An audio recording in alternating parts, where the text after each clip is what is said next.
तो let's move आइट। ये अभी तक आए हम लोग सेविंग्स पे से। ये है मेरा दूसरा प्यार, taxes. How to save your taxes legally. दो तरीके होते हैं फ्लर्टिंग करने के, दो तरीके हैं टैक्सेस के साथ। एक है गलत बात, एक है सही बात। तो गलत बात में क्या आता है, तो टैक्स इवेजन, सब माल डब्बे में, मतलब जो कमाया सब अंदर, गवर्नमेंट को कोई टैक्स देना नहीं। और सही बात में आता है tax avoidance. Shubham please mute all. सही बात में आता है tax avoidance, tax planning, because ये है लीगल तरीका। जो कमाते हैं उसमें से गवर्नमेंट को देना ही देना है। लीगली वी नीड टू पे टैक्सेस। गवर्नमेंट टैक्सेस से ही चलती है। जो कुछ चीजें हमारे घर तक आती है वो सारी चीजें, रास्ते बनते हैं, जो भी जैसे पेंशन बढ़ती है, कोई भी चीज होती है गवर्नमेंट की, तो वो सारे टैक्सेस पे चलती है। Tax evasion is not recommended. Tax avoidance, tax planning, that can be done, that is given in act itself. Income tax में खुद ने दिया है। अब बताइए दो तरीके से हम लोग टैक्स बचा सकते हैं। There is section called section 80C under income tax act 1961। Okay, so अभी तक हमने जनरल बात करी, सेविंग कैसे करना है, ये करना है। अभी मैं आपको टेक्निकल चीज बताता हूँ जो वेरी इंपॉर्टेंट है, बहुत ही इजी है, जिसको हमने बहुत ही कॉम्प्लिकेट करके रखा हुआ है माइंड में। सो मैं बताऊंगा आपको वेरी इजी मेथड में। और आप आज के बाद कभी भी कोई भी खर्चा करने के पहले इन्वेस्टमेंट का सोचेंगे, सेविंग का सोचेंगे, और ये टैक्सेस कैसे बचाए वो भी सोचेंगे। So invest and get deduction, दो टाइप से हम लोग पैसा बचा सकते हैं, टैक्स बचा सकते हैं, मतलब basically invest and get deduction. Investment किसमें करनी है, पीपीएफ में, मतलब पब्लिक प्रोविडेंट फंड में, समृद्धि सुकन्या समृद्धि योजना में, एफडीज में। एफडी मतलब फिक्स डिपॉजिट, ईआरएसएस मतलब इक्विटी लिंक सेविंग स्कीम। और दूसरा तरीका है कि खर्चा कीजिए और डिडक्शन लीजिए। जैसे हाउसिंग लोन का रीपेमेंट करते हैं हम लोग प्रिंसिपल अमाउंट का, एजुकेशनल एक्सपेंसेस करते हैं हमारे बच्चों पे, हम पे, तो वो चीजें इसमें आती है। आप इन्वेस्टमेंट या एक्सपेंडिचर करते हो जो डिडक्शन के लिए अवेलेबल है, but availing deduction is optional not mandatory.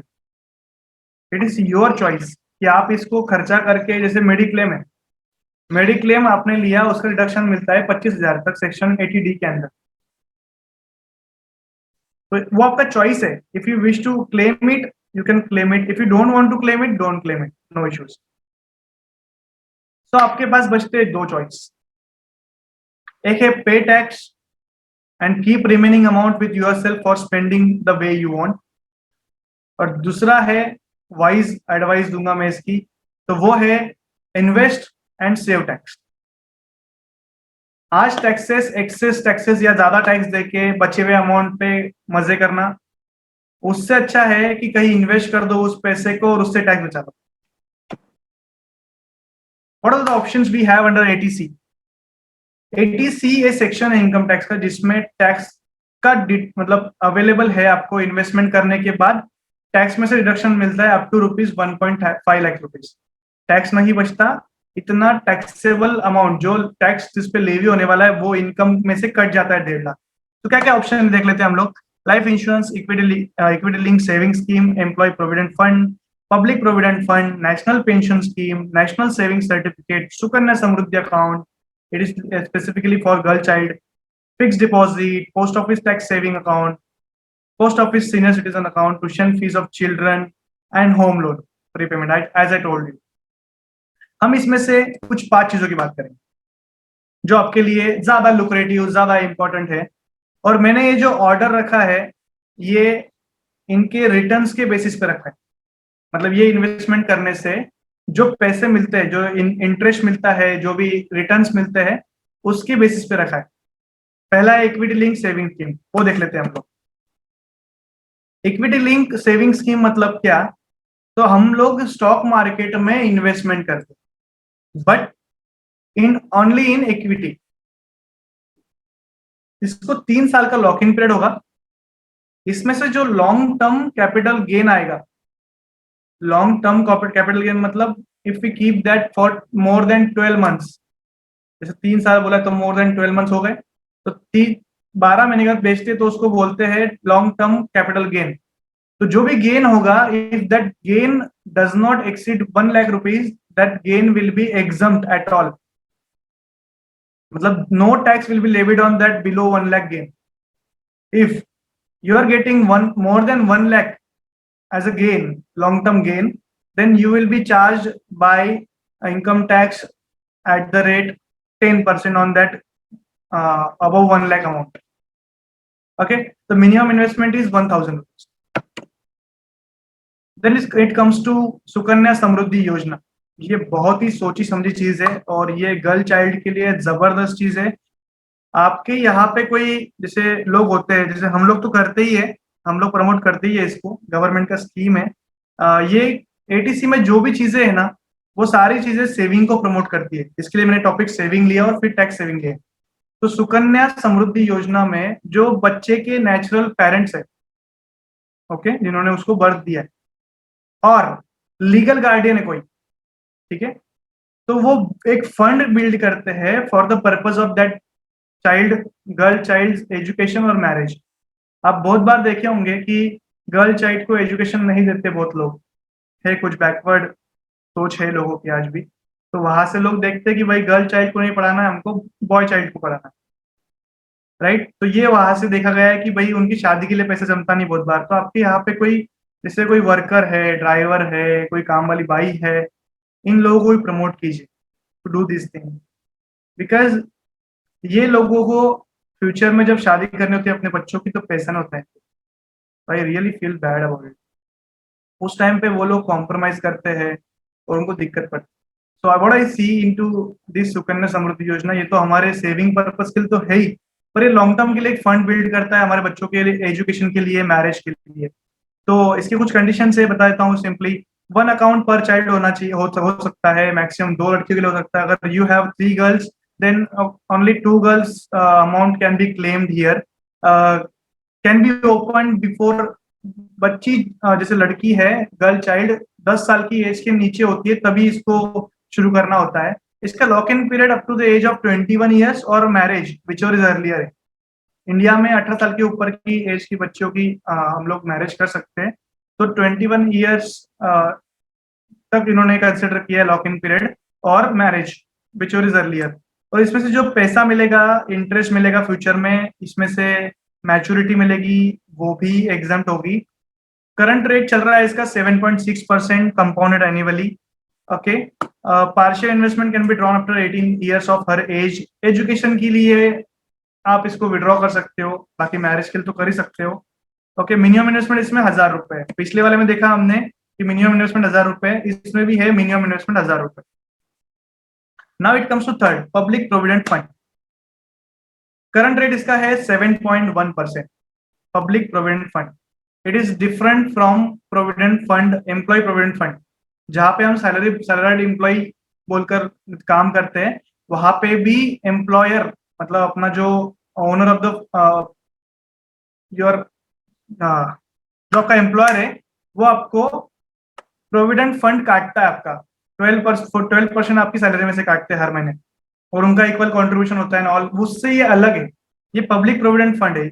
Any individual can open this account, only individual can open this account, not HUF.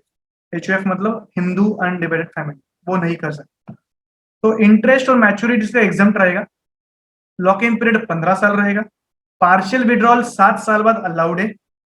Minimum investment 500. Okay, then it comes to fifth one, national saving certificate. Sorry, fourth one, national saving certificate. ये पूरे India में post office के through run होता है, because जहां bank नहीं वहां post office है आज. तो करंट इंटरेस्ट रेट इसका है 5.90%. इंटरेस्ट इसका जो मिलेगा that will be taxable, but जो इसमें हम लोग इन्वेस्टमेंट करेंगे that will B tax saving for today. Lock in period will be 5 years. Premature withdrawal not allowed. आप जब इसका टर्म खत्म होगा 5 साल के बाद, जब भी पैसे मिलेंगे आपको, पहले निकाल लिया तो that will be taxable. Minimum investment 1000 रुपए इसमें भी. Okay, this were the 4 options. The last I am going to talk about fifth one. Current interest rate is 6 to 7%, depends on bank, आधा % ऊपर नीचे. तो ये मिनिमम 5 साल के लिए आपको रखना होगा। इसको बोलते हैं 5 years बैंक डिपॉजिट। ये बैंक्स में रखना होता है। इसका जो इंटरेस्ट मिलता है वो टैक्सेबल होता है। लॉकिंग पीरियड 5 years का होता है और इसको वन टाइम लमसम डालना पड़ता है। It can not be like आपने डाल दिया निकाल लिया, डाल दिया निकाल दिया, या मल्टीपल टुकड़ों में डाल रहे हो आप पैसे इंस्टॉलमेंट में, that is not allowed. 5 years के लिए एक ही लमसम अमाउंट में डालना पड़ेगा। Show am all over to you. If anyone having questions, comments, let me know. These are my contact details, my email ID, mobile number, so you can take it. And anyone having question about investment, savings, please raise your hand.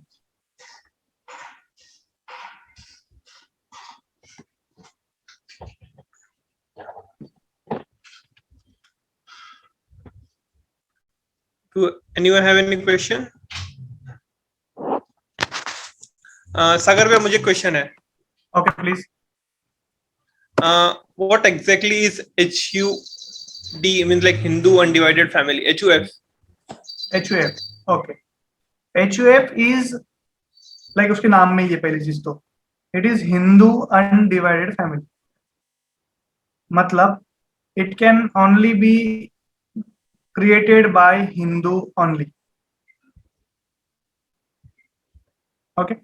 First thing is there, Hindu ही कर सकते हैं। Second thing, ये इसमें जैसे हम individual होते हैं, ओके, एग्जांपल अपने दुलिया का ले लूं तो छत्रपति नानजी पता है?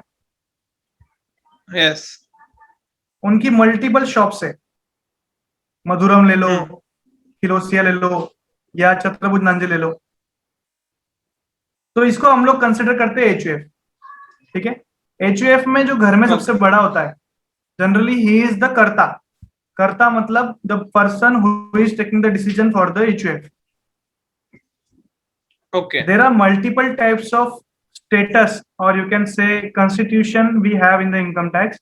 Like if you start your alone, it is proprietorship individual.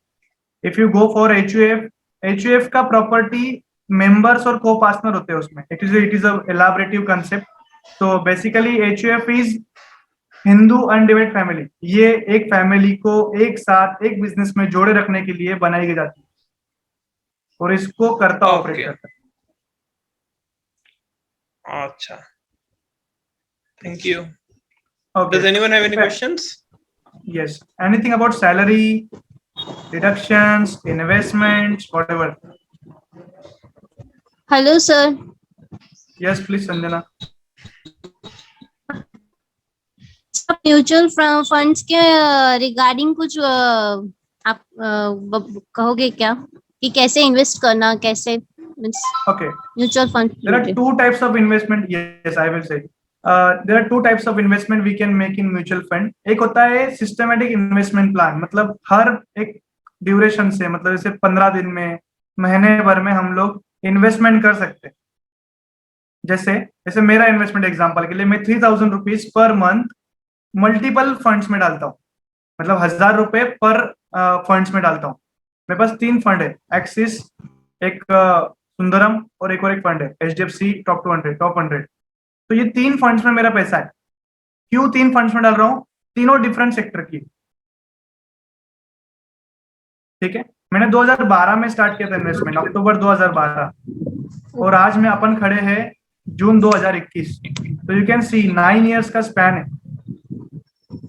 तो ये स्पैन में इन्वेस्टमेंट हमको लगभग देखो, इन्वेस्टमेंट क्यों एसआईपी में करना चाहिए, उसका रीजन ये है कि यहाँ से आज का रेट पे खरीदते हैं, फिर अगले महीने में उस स्पेसिफिक डेट होती है, जैसे 25 तारीख मैंने ली है, तो हर महीने की 25 तारीख को जो भी रेट पे होगा मार्केट या वो फंड, देखो शेयर्स में शेयर मिलते हैं और म्यूचुअल फंड में यूनिट मिलते हैं। ओके, ठीक है, तो जिस दिन का जो रेट रहेगा वो रेट से अपने को मिलता है। तो ये जो बोलते हैं ना क्यूमुलेटिव इफेक्ट होता है, देखो हमेशा कंपनी का जो शेयर है कम ज्यादा होता है, राइट? तो जो उसका बेनिफिट है वो हमको एसआईपी से मिलता है। But in case we want to invest in lump sum, तो लमसम भी हम लोग इन्वेस्टमेंट कर सकते हैं म्यूचुअल फंड में। और कौन से म्यूचुअल फंड में करना चाहिए, कौन से नहीं करना चाहिए, that is a topic of, you can say, professionally should be handled, that we do. and we also recommend some of the funds. But right now for this platform, कुछ specific fund से उनका market जो उनका पास study करना चाहिए, more than 5 years रखने के बाद क्या वो बेस्ट इन्वेस्टमेंट देते हैं ये उसका स्टडी करना चाहिए, तभी उसमें इन्वेस्टमेंट करना चाहिए. Okay, thank you sir. Yes, thank you so much for it. सागर भैया, मुझे एक क्वेश्चन है. प्लीज प्राजक्ता. जैसे हम स्टॉक मार्केट, म्यूचुअल फंड जैसे और कौन से सेक्टर है जिसमें हम इन्वेस्ट कर सकते हैं मनी? जैसे मैंने एग्जांपल दिए 5 अलग अलग बताया मैंने, एनएससी बताया मैंने, फिक्स डिपॉजिट बताया मैंने, राइट. वैसे जैसे देखो, एक होता है stock market related, that is subject to market risk. जैसा मार्केट कम ज्यादा होगा, वहां पे अगर हम लोगों को देखो, it is all depends on the risk appetite. Risk appetite मतलब मेरी कितनी रिस्क लेने की क्षमता है या फिर मेरी कितनी तैयारी है रिस्क लेने की. अगर मैं चाहता हूं कि मेरी प्रिंसिपल सिक्योर्ड रहे, मुझे एक स्पेसिफिक इनकम मिलता रहे, तो I should go for fix deposit और PPF, can say pension accounts and all, right. If my risk pattern is like higher the returns, can say higher the returns, higher the risk, right? Risk, ये pattern होता है, जितना ज्यादा risk आएगा उतना ज्यादा return मिलेंगे. तो म्यूचुअल फंड में भी रिस्क है. देखो, स्टॉक मार्केट आया तो रिस्क पक्का है. You never know, no one can assured in the world कि ये मार्केट कहाँ जाएगा और तुम जिस दिन विड्रॉ करोगे वो कहाँ रहेगा. तो it's depend on what you want, what is your financial goal, what you want to do with that fund. So that is the importance of risk appetite. मेरी कितनी तैयारी है, what is my holding capacity, कितने दिन में रुक सकता हूँ, ये सारी चीजें देखकर ही ऑप्शंस क्रिएट करने होते हैं. Thank you. मैं तुम्हारे क्वेश्चन का आंसर दे पाया प्राजक्ता? हाँ, बिल्कुल. Yes, please, thank you. I'm really lucky to have people like you who are asking question, and I really thankful to the Rotaract that they have given the opportunity to present such a you can say, people think it is complex, but I feel it simple because I am finance professional. But non-finance also can understand the savings and taxes matters and financial. That is the context I had behind arranging this session. So hope I could fulfill your expectation, Shubham and Rotaract. So Okay, thank no you, issue. Sagar Bhaiya, and the honor is ours. Let me hand over to now Rotaractor Nami for vote of thanks. Nami, you there?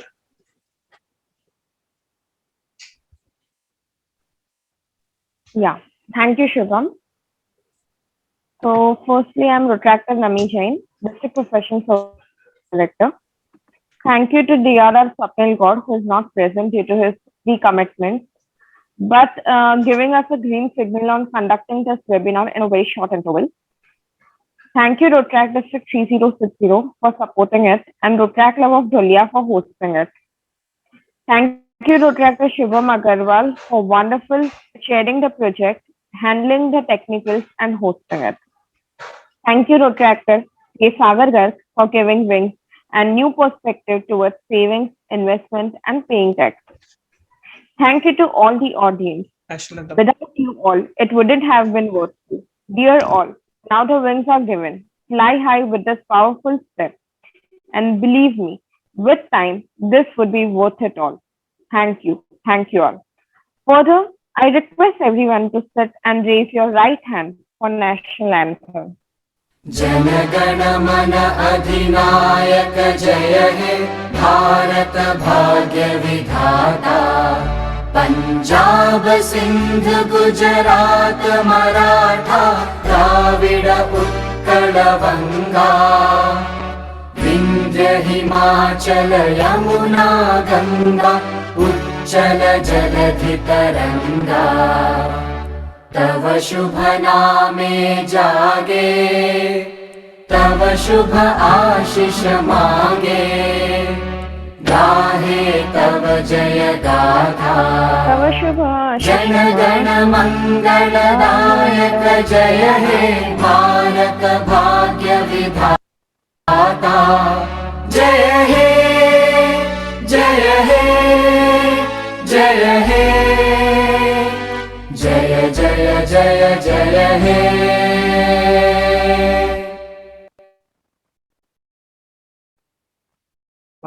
माता की जय। Jai. Jai. Dipamba, can you please adjourn the meeting?